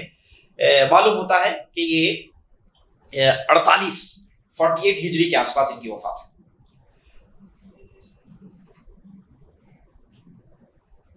اور یہ عثمان رضی اللہ، یہ ایسے صحابی تھے، ان کی خوبیوں میں سے خوبی کہیے یا پھر ان کے اندر ایک شدت کہیے آپ، کہ یہ سونا چاندی گھر میں جمانے کو حرام کہتے تھے۔ کوئی بھی آدمی گھر میں صرف گھر میں اتنا ہی سامان رکھے جو اس دن کے لیے، اس سے زیادہ رکھے تو کہتے تھے کہ حرام۔ اور یہ معاملہ اتنا زیادہ ہو گیا کہ عثمان رضی اللہ عنہ کے زمانے میں انہوں نے پبلکلی لوگوں کے درمیان دعوت دینا شروع کر دیا، کیونکہ دیکھ رہے ہیں کہ مال غنیمت زیادہ ہے، لوگ زیادہ دنیا حاصل کرنے میں لگے ہیں، اور محمد رسول اللہ کا دور دیکھتے ہیں، دونوں کو کمپیئر کرتے ہیں تو دیکھ رہے ہیں کہ لوگ بالکل بدل گئے۔ تو عثمان رضی اللہ عنہ کے زمانے میں یہ پبلکلی کہتے تھے کہ دیکھو سونا چاندی گھر میں جمع کرنا حرام ہے، اپنے گھر میں سونا چاندی رکھنا، یعنی زکات دینے کے بعد، صدقہ دینے کے بعد صحابہ جیسے لوگوں کہتے تھے کہ تم لوگ حرام کر رہے ہو، کسی کے لیے جائز نہیں گھر میں سونا چاندی رکھے، سب اللہ کے راہ میں خرچ کرے، کسی بھی دولت کو اپنے گھر میں جمع نہیں سکتے، حرام ہے۔ یہ پبلکلی گفتگو کرنا شروع کیے، لوگوں کو کہنا شروع کیے، بار بار سمجھایا گیا۔ عثمان رضی اللہ نے آخرکار انہیں مدینے سے نکال دیا، کہا کہ آپ مدینے میں رہیں گے تو مسئلہ ہے، تو مدینے سے باہر چلے جائیں۔ اور نبی صلی اللہ علیہ وسلم کی حدیث صادق آئی، نبی صلی اللہ علیہ وسلم نے کہا اے ابو ذر تم ایسے آدمی ہو کہ اکیلے مرو گے اور قیامت کے دن اکیلے اٹھائے جاؤ گے۔ اور مدینے سے باہر چلے گئے، رابغ نامی کے علاقے میں رہے، اور وہاں پر اکیلے تھے جہاں یہ وفات پا گئے۔ اور اتفاقاً وہاں سے عبداللہ بن مسعود کا گزر ہوا، تو ان کی بیوی نے بتایا کہ یہاں ابو ذر غفاری ہیں، یہ ٹینٹ میں رہتے ہیں، اور ان کی وفات ہو گئی۔ تو عبداللہ بن مسعود نے کہا کہ نبی صلی اللہ علیہ وسلم کی حدیث کتنی سچی ہے، اور نبی صلی اللہ علیہ وسلم جیسا کہا کہ بالکل اکیلے وفات پا رہے اور اکیلے وفات پا رہے، اور انہوں نے جنازے کی نماز پڑھائی اور ابو ذر غفاری کو دفن کر دیا گیا۔ اور یہ نبی صلی اللہ علیہ وسلم کے زمانے میں ابو ذر غفاری کے بہت سارے واقعات۔ ایک مرتبہ کہا کہ رسول اللہ مجھے عمارت دیجیے، مجھے گورنر بنائیے، آپ ان کو بنا رہے ہیں، لوگ میرے بعد آئے، سب کو آپ نے گورنر بنایا، اس کو یمن بن دیا، اے رسول اللہ مجھے گورنر بنائیے۔ تو نبی صلی اللہ علیہ وسلم نے کہا کہ اے ابو ذر میں تمہارے اندر اس کی اہلیت نہیں دیکھتا، تمہارے اندر اس کی اہلیت نہیں دیکھتا، اور تم کبھی بھی عمارت مت مانگو۔ ابو ذر غفاری نبی صلی اللہ علیہ وسلم نے کئی مرتبہ ڈانٹا، ایک مرتبہ انہوں نے اپنے غلام کو اتنا مارا کہ اسے لٹا کر اس کی گال میں پیر رکھ دیتے۔ تو نبی صلی اللہ علیہ وسلم خبر پہنچتی ہے، نبی صلی اللہ علیہ وسلم نے ابو ذر غفاری سے کہا یا ابو ذر انک رجل فیک جاہلیہ، اے ابو ذر تم ایسے آدمی ہو تمہارے اندر ابھی بھی جاہلیت باقی ہے، ابھی بھی جاہلیت باقی ہے۔ تو ابو ذر غفاری یہ تھے، اللہ رب العزت نے ان کے ذریعے سے دین کی خدمت لی، اور بہت بڑے مجاہد تھے، بہت بڑے عبادت گزار تھے، اللہ اکبر۔ ان کا نام تھا جندب بن جنادہ، یہ ان کی کنیت تھی ابو ذر، نام ان کا تھا جندب بن جنادہ۔ اور دوسرے صحابی، دوسرے راوی اس حدیث کے ہیں معاذ بن جبل رضی اللہ عنہ۔ معاذ بن جبل، وما ادراک معاذ بن جبل، معاذ بن جبل کیا ہے، کیا چیز ہے، اللہ اکبر۔ یہ اسلام قبول کرتے ہیں اس وقت ان کی عمر 16 سال کی ہے، وفات پاتے ہیں اس وقت ان کی عمر 34 سال کی، 34۔ تو اسلام میں کتنے سال رہے؟ 18 ہے نا، لگ بھگ 17 سال زندہ رہے۔ تو 17 سال کی ان کی زندگی ہے، اور نبی صلی اللہ علیہ وسلم نے کیا کہا ان کی وفات پر؟ انہیں دیکھ کر کہا کہ اعلمکم بالحلال والحرام معاذ بن جبل، تم میں سب سے زیادہ فقہ علم رکھنے والا معاذ بن جبل، اللہ اکبر، سب سے زیادہ علم رکھنے والا معاذ بن جبل۔ حالانکہ یہ کون ہے؟ یہ مدنی صحابی ہے، انصاری صحابی ہے، مکے میں انہوں نے اسلام قبول نہیں کیا، اور علم میں بہت بڑا ان کا درجہ تھا، اور نبی صلی اللہ علیہ وسلم نے بہت چاہتے تھے۔ ابھی آپ روایتیں دیکھیں گے کہ نبی صلی اللہ علیہ وسلم نے معاذ بن جبل کو کیسی کیسی نصیحتیں نہیں کی۔ معاذ بن جبل بلند پائے صحابی تھے۔ یہ عمر بن خطاب کے زمانے وفات پاتے ہیں۔ عمر بن خطاب کے زمانے میں جب پلیگ آ گیا تھا، جسے طاعون عمواس کہتے ہیں، اور اس کے زد میں بہت سارے صحابہ وفات پا گئے، اس میں معاذ بن جبل بھی تھے۔ اب تعجب کی بات یہ ہے کہ جب یہ پلیگ پھیل رہا تھا، ان کے ساتھ لشکر تھا، اور اس لشکر کے امیر تھے ابو عبیدہ بن جراح، وہ بھی وفات پا جاتے ہیں۔ تو لشکر کو خبر پہنچی کہ طاعون پلیگ پھیلا ہوا ہے، تو ہم واپس چلے جائیں۔ معاذ بن جبل نے کہا کہ نہیں جائیں، اور آخری دم تک اس اذیت کو جھیلتے رہے، اور تقریریں کرتے رہے، لوگوں کے سمجھاتے رہے کہ ہم اللہ کے لیے وفات پا رہے ہیں۔ حالانکہ بعض صحابہ نے اس جگہ کو چھوڑ دیا، دور دراز چلے گئے تاکہ اس مرض سے بچ جائے، لیکن معاذ بن جبل اس مرض میں رہے، اور اسے لذت انہوں نے لوٹی، اور موت کو چاہتے رہے۔ اور اس وقت کی ان کی تقریریں عجیب و غریب تقریریں ہیں، ان کی آپ زندگی پڑھیں گے تو آپ کو معلوم ہوگا۔ معاذ بن جبل ایسی شخصیت ہے، ان کی زندگی ہر فرد کو پڑھنا چاہیے، خاص طور پر طالب علم کو۔ ان کی زندگی بہت ایک رول ماڈل ہے ہر طالب علم کو، کیونکہ علم میں ان کا بہت بڑا مرتبہ تھا، اور نبی صلی اللہ علیہ وسلم کی موجودگی میں، نبی صلی اللہ علیہ وسلم موجود تھے تب یہ فتویٰ دیتے تھے، نبی صلی اللہ علیہ وسلم کی موجودگی میں لوگ ان سے فتویٰ پوچھتے تھے، لوگ کو یہ تعلیم دیتے تھے. اور نبی صلی اللہ علیہ وسلم کی موجودگی میں ان کی مسجد تھی جہاں یہ امام تھے، ان کی خاص مسجد تھی جو نبی صلی اللہ علیہ وسلم کے مسجد کے قریب تھی جہاں یہ امامت کیا کرتے تھے. اور وہ مشہور حدیث ہے جس میں معاذ بن جبل نبی صلی اللہ علیہ وسلم کے ساتھ بھی تراویح پڑھتے اور اپنے علاقے میں جا کے بھی تراویح پڑھتے تھے. تو ایک ایسی بالکل قریب ہوا کرتی تھی مسجد کی. تو نبی صلی اللہ علیہ وسلم کے زمانے میں ان کا بہت بڑا مرتبہ تھا. بہت لمبی تفصیل ہے جس میں جانا ہمارے مقصود سے باہر ہے. تو ان دونوں کی روایت ہے کہ نبی صلی اللہ علیہ وسلم نے 3 نصیحتیں کی. پہلی نصیحت کی اتق اللہ حیثما کنت، اللہ سے ڈر جاؤ جہاں کہیں بھی رہو. اللہ اکبر. تقوی، اتق اللہ، اللہ سے ڈرو، تقوی اختیار کرو. یہ تقوی اصل میں وقی یقی وقایتن، وقی یقی وقایتن و تقون. عام طور پر اگر فعل مثالی ہو اور اس کے بعد ناقص ہو، فعل مثالی ہو، مثال ہو اور ناقص ہو، تو ایسی صورت میں تا کی ایک اضافت کر دیتے ہیں. کبھی کبھار واو کو حذف کر دیتے ہیں مصدر میں، ایک تا جوڑ دیتے ہیں. جیسے دیکھیں ورثہ یریث سے تراث، ورثہ یریث سے تراث، وجہ یجہ سے تجا، ہے نا، تا کی ایک اضافت ہو جاتی ہے. اصل میں ہوتا واو کے بدلے میں ہوتا ہے. تو اسی ڈھنگ سے یہاں پر آپ دیکھ رہے ہیں کہ ایک تا کی اضافت ہے نا، تقوا. تقوا اصل میں تا واو کے بدلے میں، کیونکہ فعل وقیہ ہے، فعل مثال ہے نا، وقیہ یقی، فعل میں واو ہے پہلے، تو جب مصدر بنایا گیا تو واو کی ہٹا کے تا کو ڈال دیا گیا، جس کی مثال آپ نے تراث اور تجا کی سنی. تو اصل میں یہ وقایہ ہے. وقایہ کا معنی protection, to protect, to shield, اپنے آپ کو روکنا، اپنے آپ کی حفاظت کرنا، یہ معنی ہے تقوی کا، یہ معنی ہے تقوی کا. تو اس کا ڈیفینیشن کیا ہے؟ اس کا ڈیفینیشن یہ ہے کہ آدمی اللہ کے غضب سے اپنے آپ کو پروٹیکٹ کریں، اللہ کے غضب سے اپنے آپ کو پروٹیکٹ کریں. جن چیزوں میں عمل کرنا ہے ان چیزوں میں عمل کر کے، اور جن حرام چیزوں سے بچنا ہے ان چیزوں سے بچ کے، حلال میں عمل کر کے حرام سے بچ کے آدمی اللہ کے غضب سے اپنے آپ کو پروٹیکٹ کرتا ہے. یہی معنی ہے تقوی، یہی معنی ہے تقوی. تقوی کا معنی پروٹیکٹ کرنا، اپنے آپ کو بچانا. سمجھے نہیں سمجھے؟ تو اللہ کے غضب سے، تقوی کا معنی کیا ہے؟ اللہ کے غضب سے، اللہ کے عذاب سے اپنے آپ کو بچائیں. اللہ نے جن چیزوں کو کرنے کا حکم دیا ان چیزوں میں عمل کر کے، اور ان حرام چیزوں سے بچ کے جن سے بچنے کا اللہ نے حکم دیا، یہ کر کے اللہ کے غضب سے بچیں. یہی معنی ہے تقوی کا، یہی معنی ہے تقوی کا. ہم قرآن پڑھتے ہیں تو اللہ نے کبھی تقوی کو اپنے نام سے جڑا ہے، اور کبھی کبھار ان چیزوں سے جڑا ہے جن چیزوں سے ہم کو بچنا چاہیے. جیسے دیکھیے اتقوا اللہ، اللہ سے ڈرو. کیا معنی اللہ سے ڈرو؟ اللہ کے غضب سے ڈرو، اللہ کے غصے سے ڈرو، اللہ کے عذاب سے ڈرو. اور کبھی کبھار اللہ رب العزت نے کیا کہا؟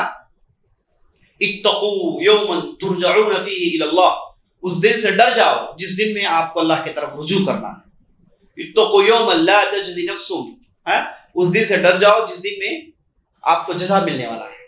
تو کبھی کبھار چیزوں سے اللہ نے تقوی کو جوڑا، کبھی کبھار تقوی کو اللہ نے اپنے آپ سے جوڑا. تو اگر تقوی کو اللہ نے اپنے آپ سے جوڑا ہے تو معنی یہ ہے کہ اللہ کے عذاب سے بچیں، اللہ کے سختی سے بچیں، اللہ کے پنشمنٹ سے بچیں. اگر چیزوں کے ساتھ جوڑ دیا گیا ہے کہ ان چیزوں سے بچ جائے، وہ اس دن سے بچ جائے، اس دن کی پریشانیوں سے بچ جائیں. یہ 2 استعمالات ہم قرآن میں دیکھتے ہیں. تو یہ ہے عزیز دوستو تقوی کا معنی. اور اس کے بعد پوری ہماری تاریخ آپ دیکھیں گے تو جب بھی وصیت کی بات آتی ہے تو سب سے پہلے تقوی ہے. اسے شروع کرنے والے محمد رسول اللہ صلی اللہ علیہ وسلم. آپ صلی اللہ علیہ وسلم جب بھی کسی کو وصیت کرتے کہتے کہ سب سے پہلے تقوی اختیار کرو، سب سے پہلے اللہ سے ڈر جاؤ. کسی بھی ایک سریے کو بھیجتے لڑائی کے لیے کہتے کہ اللہ سے ڈر جاؤ، کسی کو دعوت کے لیے بھیجتے کہتے کہ اللہ سے ڈر جاؤ، کسی کو تبلیغ کے لیے بھیجتے کہتے کہ اللہ سے ڈر جاؤ. معاذ بن جبل کو بھیجتے ہیں کہتے ہیں کہ اللہ سے ڈر جاؤ. آغاز نبی صلی اللہ علیہ وسلم کا کس سے ہے؟ اللہ سے ڈر جاؤ، کیونکہ ہماری شریعت کی بنیاد تقوی پر ہے. شریعت کی بنیاد اللہ کے ڈر پر ہے نا. لوگ احکامات بنا لیتے ہیں دنیا میں، رولز اینڈ ریگولیشنز دنیا میں بنا لیتے ہیں، ہے نا، لیکن آپ دیکھتے ہیں کہ رولز اینڈ ریگولیشنز میں عمل نہیں ہوتا. کیوں؟ کیونکہ انہوں نے سمجھ لیا کہ ہم جتنے کڑے شروط ڈالیں گے اور لوگ اسی شروط کے مطابق عمل کریں گے تو امن ہو جائے گا. جب بھی آپ کڑے شروط ڈالتے ہیں تو لوگ لوپ ہولز نکالنے کے لیے پہلے سے تیار ہوتے ہیں. آپ ایک کنڈیشن ڈالیے 10 کنڈیشنز کو نکال لیں گے. انسان کی فطرت ہے، ہر حکم کے اندر لوپ ہول نکال سکتا ہے آدمی. ہر حکم کے اندر، ہر ڈوز کے اندر، ہر ڈونٹس کے اندر آدمی کسی نہ کسی طریقے سے لوپ ہول نکال سکتا ہے. اللہ کے شریعت کے ساتھ بھی ایسے ہو سکتا ہے. اسی لیے ہم بنی اسرائیل کے تعلق سے پڑھتے ہیں، یہود کے تعلق سے پڑھتے ہیں کہ جب بھی اللہ نے مت کرو کہا تو نہیں کرتے ہیں، لیکن اس کے ادھر ادھر سے مخرج نکال لاتے ہیں اور اس کے بعد اس پر عمل کرتے ہیں. کہا گیا کہ ہفتے کے دن آپ لوگ مچھلی مت پکڑیں، تو کیا کیا؟ جمعے کے دن انہوں نے انتظام کر لیا. انہیں کہا گیا کہ بھائی اپنے سر کے بال مت دکھائیں، کہتے ہیں کہ ٹھیک ہے، تو انہوں نے وگز پہن لی ہے نا.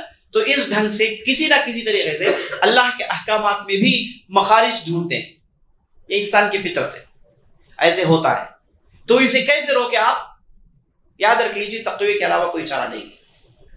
اسی لیے ہمارے ہر احکام میں آپ دیکھیں گے تقوی سے جڑا ہو. اللہ رب العزت طلاق کے مسئلے کے تعلق سے آیات نازل کرتا ہے، آپ پڑھیں گے تو اتقوا اللہ، اللہ سے ڈر جاؤ. تلک حدود اللہ فلا تعتدوها، یہ اللہ کے حدود ہے، آپ اس سے پار کر نہ جائیں.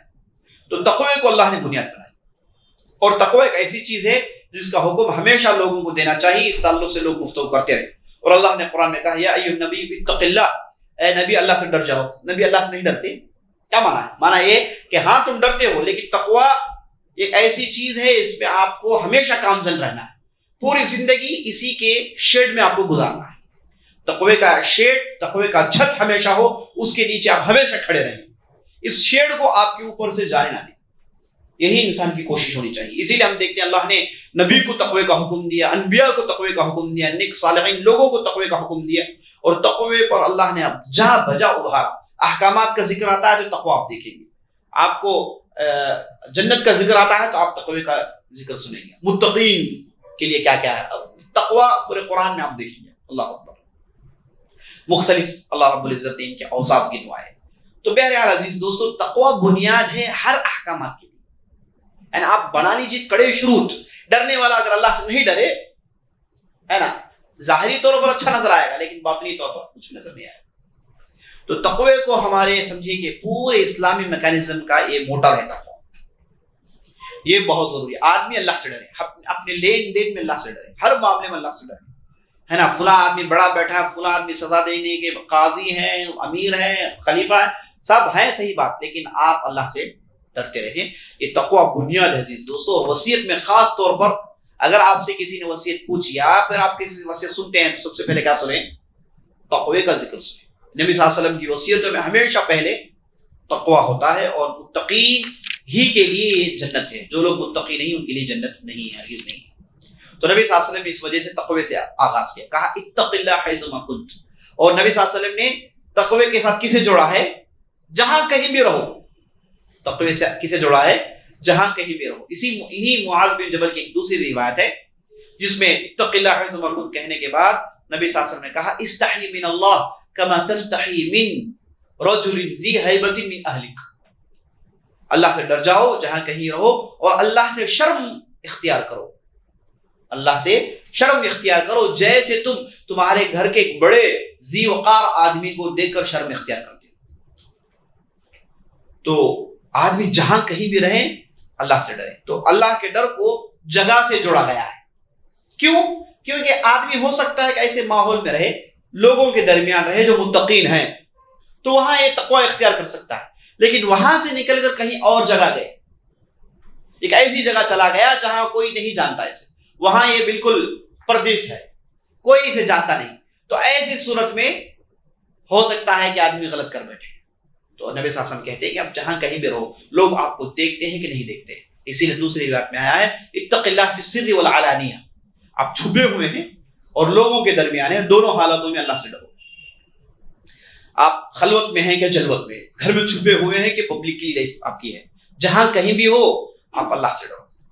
اور سلف الصالحین کے اقوال میں سے قول یہ ہے کہ اگر کسی کی خلوت اور جلوت ایک ہو جائے اس نے تقوی کا مزہ چکھ لیا. جیسے وہ اکیلا ہوتا ہے ویسے اگر پبلکلی اس کی زندگی ہو جائے اس نے تقوی کا مزہ چکھ لیا. کیونکہ آدمی پبلکلی ہو سکتا ہے کہ لباس تقوی کا پہن لے، لیکن جب اکیلا ہو تو کیا کرتا ہے؟ اکیلا اس کے کیا اعمال ہیں؟ اگر یہ جیسے پبلکلی تقوی کا لباس اوڑا ہوا ہے، ویسے اکیلے میں بھی تقوی کا لباس اوڑتا ہے تو یہ آدمی تقوی کا مزہ چکھ لے، تو جس کی خلوت اور جلوت دونوں ایک ہو جائے، جس کا سر و علانیہ دونوں ایک ہو جائے، یہی آدمی اصل میں متقی ہے۔ تو نبی صلی اللہ علیہ وسلم نے تقوی کو جگہ کے ساتھ اس وجہ سے جوڑا کہ آدمی جگہ بدلنے پر تقوی کو لوز کر سکتا ہے، تقوی کے اس دامن کو چھوڑ سکتا ہے، یہ امکان ہے۔ تو نبی صلی اللہ علیہ وسلم نے کہا کہ آپ جہاں کہیں بھی رہو، آپ مکے میں رہو، مدراس میں رہو، آپ جنگل میں رہو کہ آپ بستی میں رہو، آپ چھپ کر رہو کہ پبلک کے ساتھ رہو، آپ خلوت میں ہو کہ جلوت میں ہو، جہاں کہیں بھی ہو یاد رکھ لو اللہ آپ کو دیکھتا ہے، اللہ آپ کو دیکھ رہا ہے۔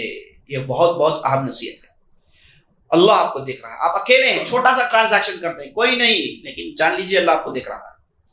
اسی لیے ایک شاعر نے بہت اچھا کہا کہ اذا خلوت یوم من الدہر فلا تقل خلوت قل ولکن علی رقیب۔ اگر آپ زمین میں کبھی بھی کہیں پر اکیلے چلے گئے تو کبھی بھی مت کہو کہ میں اکیلا ہوں، کہو کہ میرے اوپر ایک دیکھنے والا ہے، میرے اوپر ایک دیکھنے والا ہے۔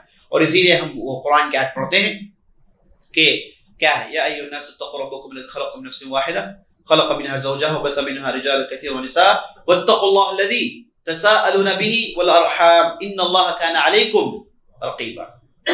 لوگوں سے ڈر جاؤ، رشتہ داری کے معاملات سے ڈر جاؤ، جان رکھو کہ اللہ تمہارے اوپر نگہبان ہے، اللہ تمہارے اوپر رقابت کر رہا ہے، اللہ تمہیں دیکھ رہا ہے، اور تم اللہ کے سروائلنس میں ہو، ہے نا۔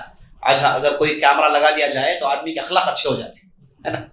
اگر کسی کمپلیکس میں جاتا ہے، کیمرہ دیکھ لیا تو آدمی کہتا ہے کہ ٹھیک ہے بھائی اب ادھر ادھر دیکھنا نہیں، اب بیٹھے رہیں، اپنے آپ کو جینٹلمین ثابت کریں، صرف ایک کیمرے کی وجہ سے، ہے نا۔ کیمرہ کیا دیکھتا ہے؟ ظاہری دیکھتا ہے، باطن تو نہیں دیکھتا، اور اللہ رب العزت آپ کے باطن کو دیکھتا ہے، آپ کے اندر جو بات ہو رہی، دل کے اندر ہو رہا ہے، سب کچھ اللہ رب العزت دیکھ رہا ہے۔ تو پہلی نصیحت اتق اللہ حیثما کنت۔ دوسری نصیحت بہت بہت اہم ہے کہ گناہ کے بعد نیکی کرو جو اسے پوچھ دے گی۔ اتبع السیئۃ الحسنہ، سیئہ کہتے ہیں گناہ، حسنہ کہتے ہیں نیکی کو۔ تمحوہا، اصل میں تمحو ہا ہے، محا یمحو، واو کا حذف کیوں ہوا؟ کیونکہ یہ جواب الطلب ہے، اتبع امر ہے، اتبع امر ہے، تو جواب الطلب ہونے کی وجہ سے واو ادھر محذوف ہو گیا، حالانکہ اصل میں کیا ہے؟ تمحوہا ہے، وہ تمحوہا ہو گیا، واو حذف ہو گیا کیونکہ یہ جواب الطلب ہے۔ وَأَتْبِعِ السَّيِّئَةَ الْحَسَنَةَ تَمْحُوهَا، آپ ہر برائی کے بعد نیکی کرو اور وہ نیکی اس برائی کو بجھا دے گی، پوچھ دے گی، مٹا دے گی۔ اب کیا نبی صلی اللہ علیہ وسلم یہ حکم دے رہے ہیں کہ آپ گناہ کریں اور اس کے بعد نیکی کر لیں؟ یہ معنی ہے اس کا؟ ایک چیز غور کرنے کی۔ دوسری بات، کیسے نیکیاں گناہوں کو مٹاتی ہیں، ایک دوسری بات۔ اور تیسری بات، سیئہ کا لفظ استعمال ہوا ہے، حسنہ کا لفظ استعمال ہوا ہے، اس کی کیا تحقیق ہے انشاءاللہ میں سمجھتا ہوں کل کی مجلس کے لیے باتیں رکھتے ہیں چونکہ وقت ہو گیا ہے۔ اور ایک اہم اعلان بھی سنتے چلیے کہ انشاءاللہ آنے والا جمعہ اور ہفتہ ہم کلاسز رکھیں گے، انشاءاللہ آپ کو حاضری دیں تاکہ ہم وقت مقرر پر ختم کر لیں۔ آپ دیکھ رہے ہیں کہ ہزار کوشش کرنے کے باوجود 2 حدیثوں سے آگے بڑھنا نہیں، حالانکہ میں 4 حدیثیں ختم کرنا چاہتا ہوں لیکن ہو نہیں پا رہا، ہے نا۔ بعض باتیں کہنے کی کہنا ضروری ہے، اگر نہیں کہیں گے تو ورنہ ایک ہی دن میں پوری حدیث پڑھ کے چلے آ سکتے، 42 حدیثوں کو بھی ایک ہی مجلس میں پڑھ کر چلے آ سکتے۔ اصل معنی نہ کہ صرف حدیث کا معنی جاننا ہے بلکہ اس کے اندر تحقیق کا علم جاننا ضروری ہے نا، اس کے اندر شروط، اس کے اندر جو عام فہم میں باتیں نہیں آتی ان باتوں کو ذکر کرنا ادھر مقصود ہے۔ اسی لیے ہم چاہتے ہیں کہ تھوڑا وقت سے پہلے سے، ہے نا، مطلب رمضان آنے سے پہلے ختم کر لیں، اس لیے آنے والا جمعہ اور ہفتہ انشاءاللہ ہم کلاسز رکھیں گے، آپ حاضر ہونے کی کوشش کریں تاکہ انشاءاللہ ہم ایک اچھا خاصا ایک حصہ حدیثوں میں مکمل کر دیں انشاءاللہ۔ صلی اللہ علیہ محمد وعلی آلہ وصحبہ اجمعین۔ عبدالرحمن پڑھنے کے لیے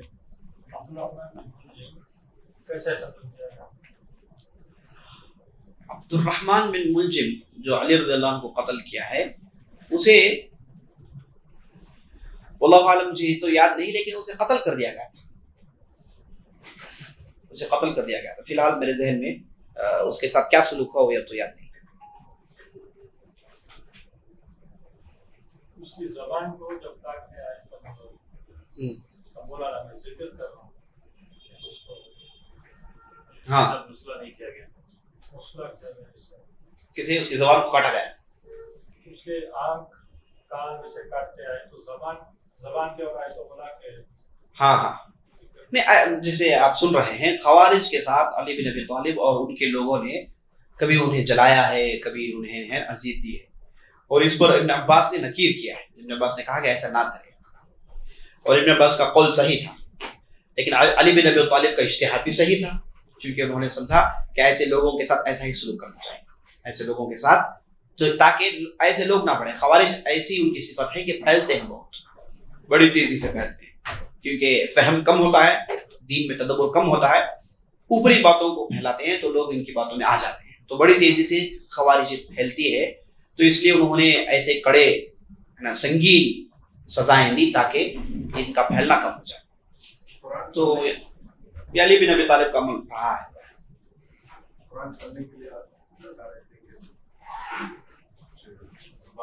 زبان عربی لینگویج جانا ضروری ہے. قرآن پڑھ کر قرآن کو سمجھنے کے لیے عربی زبان میں عبور ہونا ضروری ہے، چونکہ قرآن عربی زبان ایک ٹاپ لٹریچر ہے، ٹاپ اس کا پوزیشن ہے. تو اس وجہ سے آپ کو قرآن کا اصل مزہ لینا ہے تو جو جاہلیت کی عربی ہے وہ آپ کو جاننا ضروری ہے. واللہ اعلم، صلی اللہ علیہ وسلم محمد وعلی آلہ وصحبہ.